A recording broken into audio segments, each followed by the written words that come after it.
welcome to another episode of the Dragon Yawn. I'm your host, Sifu Mike, and I'm coming to you from the Mats of Tactical Kung Fu Mixed Martial Arts located in Durham, North Carolina.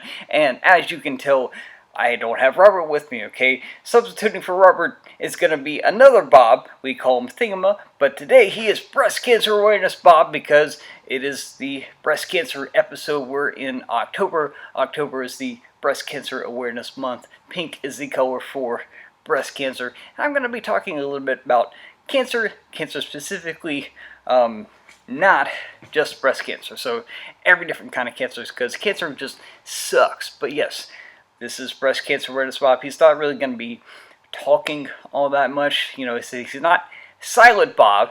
That's a different Bob. Okay, that's not actually that silent, but I do want him on my show at some point.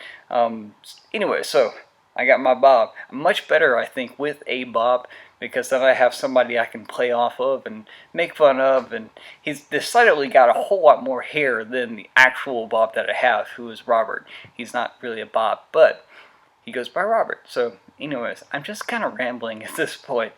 This is Dragon Yawn. This is just me talking, okay? So last year around this time, I did an episode like this where Bob was also hanging out with me, and we were talking about, or I say me, he didn't say anything. He never does. That's why he's always angry. He can't talk. I read out a whole bunch of statistics that actually haven't changed that much this year, and so they're still the same. Not going to do that today. I'm going to be talking about some other stuff.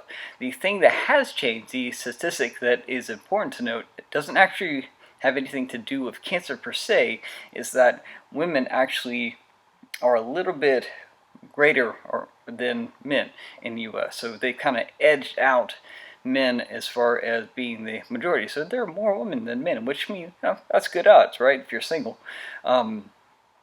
But what that means in relation to cancer is that if 1 out of every 2 men get cancer in their lifetime and 1 out of 3 women get cancer in their lifetime, that's basically going to be half the population of the United States is going to get cancer in their lifetime. Okay, you're talking about 300 million people over that are going to get cancer. It's kind of a big deal. It's a really big deal. That's why I do things like this, let people know about all the different cancers, not just the breast cancer, which everyone knows about. Prostate and breast cancer, they probably get more social press than any other types of cancer out there. But there's a crap ton of cancers that really need to be made known. I mean, you got skin cancer, you got basically cancer in every place on the body. I mean, I myself had a brain cancer called medulloblastoma, right? Not really the most common type of brain cancer, especially in adults. All right, I'm very rare, but most people don't know about the different types of cancers that are out there, and so try to raise awareness, let people know about the different types of cancer and how to, you know, treat them and really prevent them. And so that's kind of what I'm talking about today, and really getting this out there so that you guys can know. It's a big thing, and if I am sticking to my whole self-defense, right, you can't really defend yourself against something if you don't know what that something is.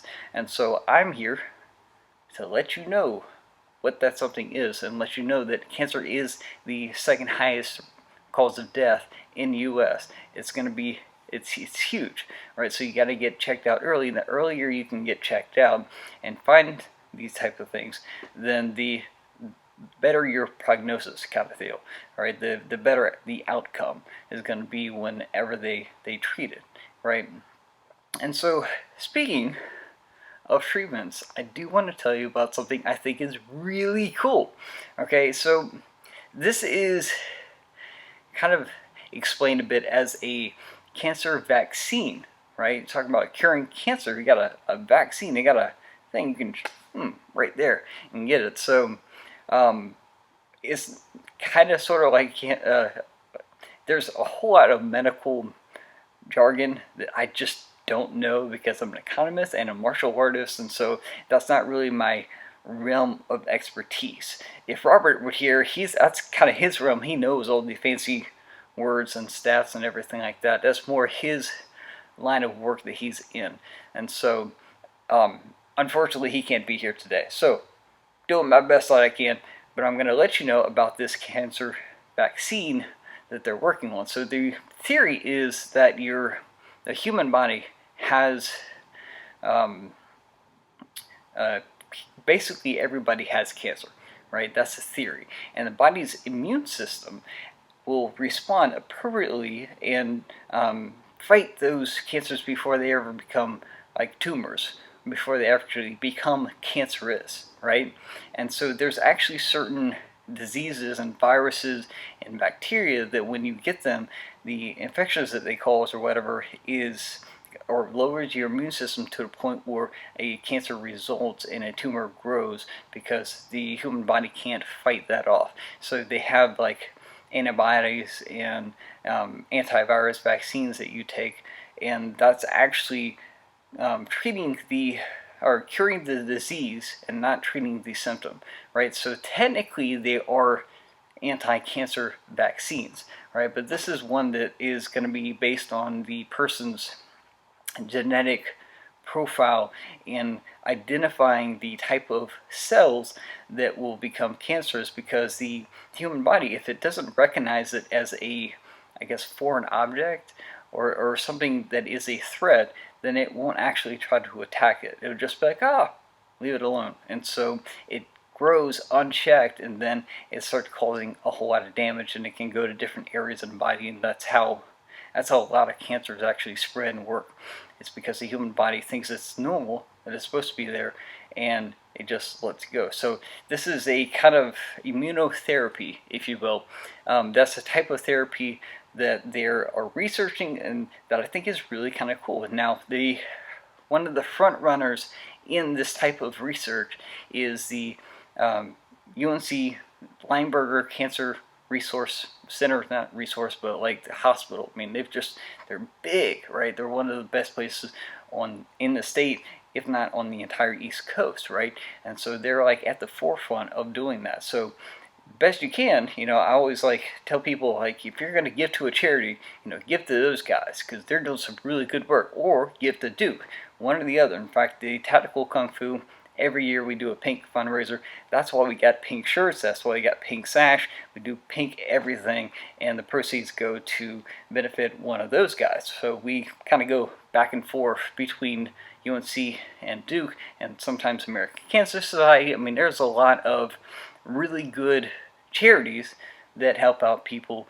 and that's really all we want to do, is we want to help out the individuals, because cancer sucks, man. Cancer is not this like one and done deal. It's not a disease that you get, it's not a cold that you get and it goes over. It's just like it lasts every day for years. Man, I've had mine, it's been 11 and a half years.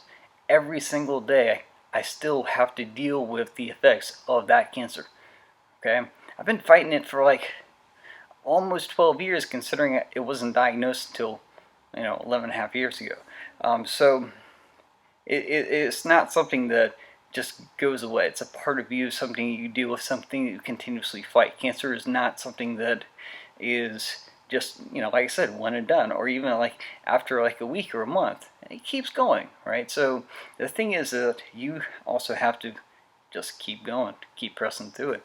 And it's one of the more difficult things, and it's not actually talked about enough. But anyways, like I said, going back to my cancer vaccine thing that I think is really freaking cool, right? So you have these cells, and the human immune system doesn't quite recognize them. So what this vaccine does is almost like takes like a highlighter, and it highlights these different cells, like, oh, that one and that one and that one, and then the immune system's like, oh, I see it now, and then they go and they attack it, right? And they get rid of it, they destroy it, and the body is doing all the work instead of having to get like radiation therapy and chemotherapy, which is kind of like the norm.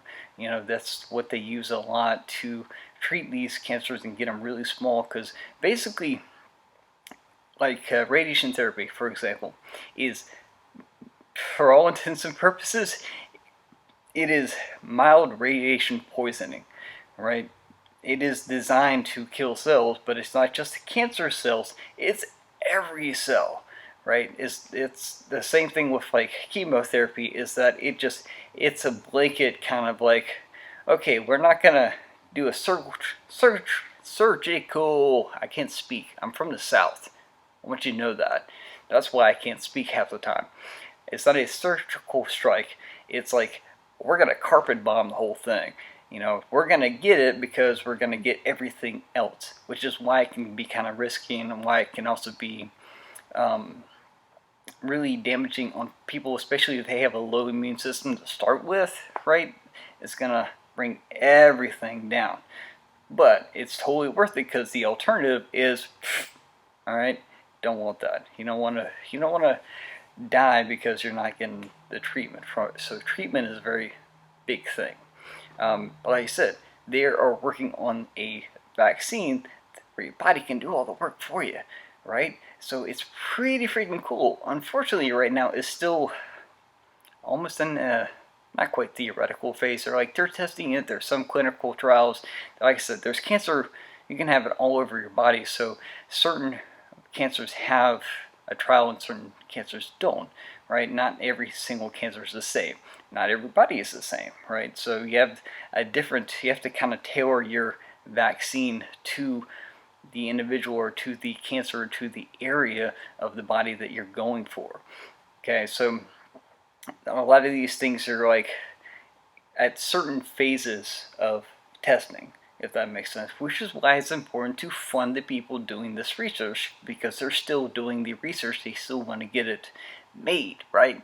And they want to do trials and finally get it out and get it FDA approved and have people actually be using it and to cure the cancer, because like I said, this can be a thing that can last the entire lifespan of a person, right? So you want to be on top of that, and that's why it's important. So like I said, give whatever you can to either UNC, Duke, or whatever is local in your area, I guess, because this is going out to the internet. So I could be talking to somebody in like Germany. Hey, German people. So never know, it's going out to the internet. So UNC, by the way, is in Chapel Hill in North Carolina, right? Same thing with Duke and Durham, North Carolina, is where I'm located at Tactical Kung Fu, right?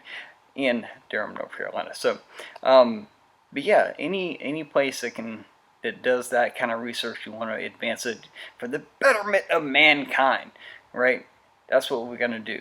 So we have this really cool vaccine that if we can get on the market, if we can just get it there, man, it'd be awesome just to be like, hey man, you've had cancer, but we got a shot. So bam, right?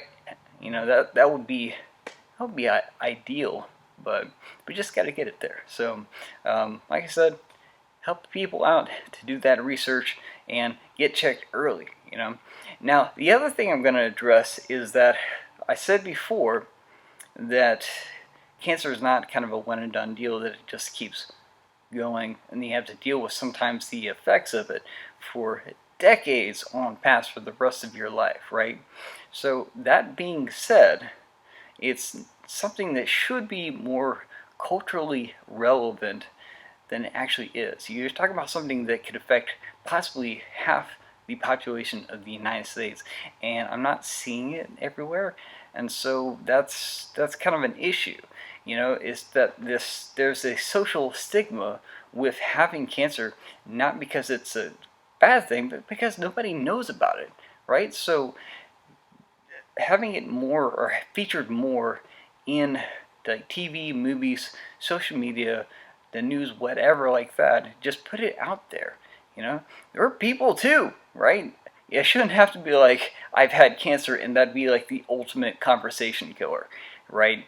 You say that and people don't know how to respond, and they're just kind of look at you like, man, and then they ask the exact same questions. Almost every single person who has had a cancer that nobody knows about has their responses all scripted out. Let me tell you, man, I've had to repeat the same stuff over and over and over again to the point where it is just like I know exactly what you're gonna ask because that's all you know to ask. But when it really comes down to it, you shouldn't care, because I don't care, because it's in the past, right? It already happened freaking 11 and a half years ago. Shouldn't be having to talk about the same stuff over again. You know, I'm a person, right? Most people that are people just treat them like a normal person, because this is kind of a normal thing at this point, right?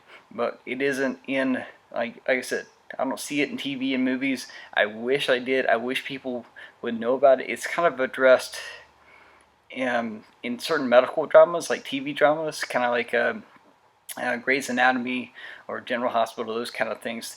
They're very good and very accurate about getting the response of the patient who is diagnosed with cancer, or their family members who are diagnosed with cancer. That kind of almost acute connection to the disease. They're very good with addressing that.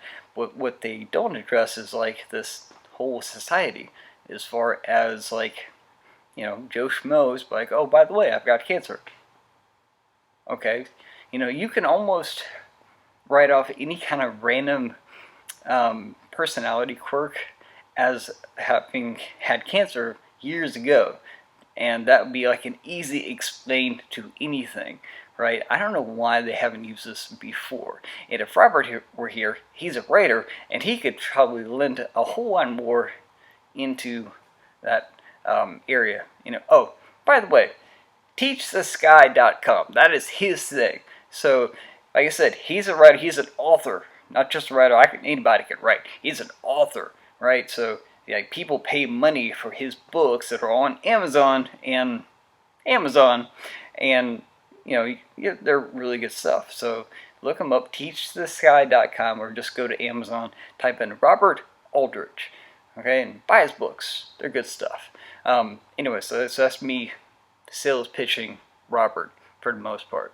So yeah, so I think these like TVs and movies, they should feature people, characters who have had cancer, who are still dealing with cancer, who, you know, I need to explain this random personality quirk that can make the person interesting, right? You know, just be like, hey, they had this kind of cancer, that's why they do that. Oh, okay.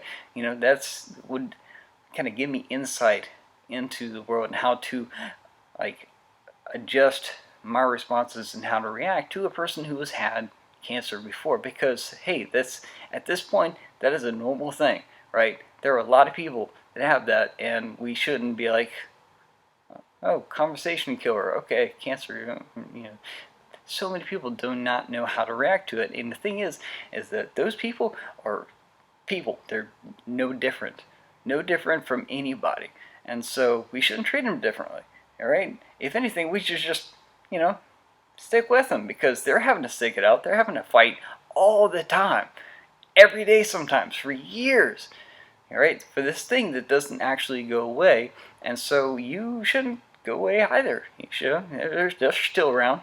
Stick with them. I mean, that's the one thing, being a cancer patient, it's the one thing that I had that every cancer patient has to have in order to get through cancer, to become a cancer survivor, right? They have to have hope. In fact, Relay for Life, that's their whole thing, is all hope. All right, you have t-shirts and stuff, everything has the word hope on it, because hope is a big deal, right?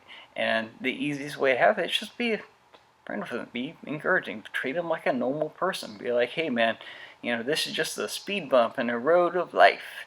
Just keep going, just keep going. That's all we can do, just keep going. Think positively, and you know, everything could always be worse, everything could always be better. It's how you look at it that determines whether or not you're happy in life. And so, you know, you can always look at the bad, or you can choose to see the good stuff. Yeah, I had cancer, still here. Alright? So, you know, that's my 2 cents. Okay, this isn't the funniest Dragon Yawn. Gosh, I think I had more jokes, but I forgot them all. Probably more stuff related to Bob, right?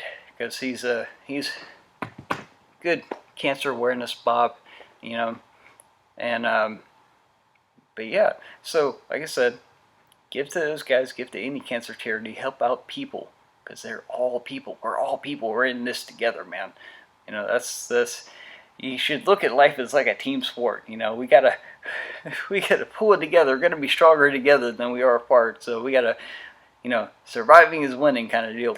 And so you gotta help out the other people and get yourself checked out early. That's a huge deal. Gotta get checked out early because this can probably happen. I mean, just like off the top of my head, breast cancer is 1 out of 8 women, right? That's a huge amount. All right. So yeah, we're talking everybody at all different ages kind of get looked at, even children. Like my tumor that I had was actually a child's tumor. What made it rare in me was that I was 24 when I was diagnosed, and that almost never happens. So like, we're talking I'm 1 in a million type rare, right? That's super rare. Funny story though, and I think I might have mentioned this in the last one. I'll mention it again because, you know, maybe I've got newer viewers who haven't seen the one from last year, right? I think this is like episode 18. I should have better count of that. But anyway, so looking on the bright side and trying to be positive, right? When I was diagnosed with cancer, I was super like baby face. Nothing grew. Nothing ever grew. I mean, you can look at my arms. I'm not a hairy person. I'm very much like nothing there. And so this was not possible. But I had a medication. It was actually a steroid hormone that was designed to keep my brains from swelling. Ironically, though, it made my head swell. So it's like it took all the water on the inside and put it on the outside. So I look like a pumpkin, right? Huge head, right? But what what happened, and it actually said on the warning label on the bottle, is that it might cause unusual hair growth. So in like a week and a half, probably, I had a goatee. I'd never had one before. Never, ever. And so I kept it, right? And after I was done with the hormone stuff and the treatment and everything, I still kept it because I was afraid, well, if I shave it off, what's the chances that it doesn't grow back, right? I'm still baby face here. Nothing grows, man. I shave my face probably once every week and a half, 2 weeks. I know some men out there are like, I hate you, right? And, you know, but I'm just not a hairy person, right? See? But I always wanted a goatee. And so that is like me looking on the bright side. It's me being positive. Like, yeah, man, this thing was terrible, but I got a goatee out of it. Right? So that's a visual sign that, yes, I am different. Okay? I'm also kind of, I got a monitor, so I'm looking at me, playing and everything like that. So I'm also easily amused. You have to be, right? Because cancer sucks, man. And like I said, this is the not as depressing, I think, as the last time I did this video. So it's a little bit more lively. I should have had more jokes. I did have more jokes. My Bob is leaning over, though. I don't want him to fall. He doesn't actually have legs, so he just kind of propped him up. And so he's on a bag. He's like leaning toward me. Like, so that's my picture. Anyways, again, my 2 cents. Bob is falling. Let me adjust Bob. Alright, so that is pretty much all I have to say about the whole thing. This has been dragging on. It's a short episode because it's just me. I think whenever I have another person here, I talk for half as long. The other person talks for like 5 minutes, and then I keep talking off based on what they say. So I tend to say more when there is another person to talk, but Bob don't talk. He's silent. But not the silent Bob, just a silent Bob. This is Thingma, alright? Breast Cancer Awareness Bob, right? Anyways, this has been dragging on. Make sure to like, subscribe, follow. I've got a Facebook page, Instagram page, got another page, Twitter page. Gosh, I got so many different pages. They all end with tkfmma, alright? So YouTube, Facebook, Twitter, Instagram, all TKFMMA. My website happens to be TKFMMA, so I got a theme going on here, man. So TKFMMA, Tactical Kung Fu Mixed Martial Arts. I even did that. I thought about it too. Tactical Kung Fu Mixed Martial Arts, Durham, North Carolina. Dragging on. Alright. Hope you guys enjoyed this. Short little episode. Be sure to check us out. Like I said, like, subscribe, follow, all that jazz. And I will be catching up with you next time. In fact, next time I should have a special guest. And it should be awesome. Alright, I mean, I have guests all the time. But this one, you know, we've talked about him a lot. But the next episode should be good. That'll be in a couple of weeks, hopefully, maybe. So, anyways, you guys take it easy. And I will talk to you later.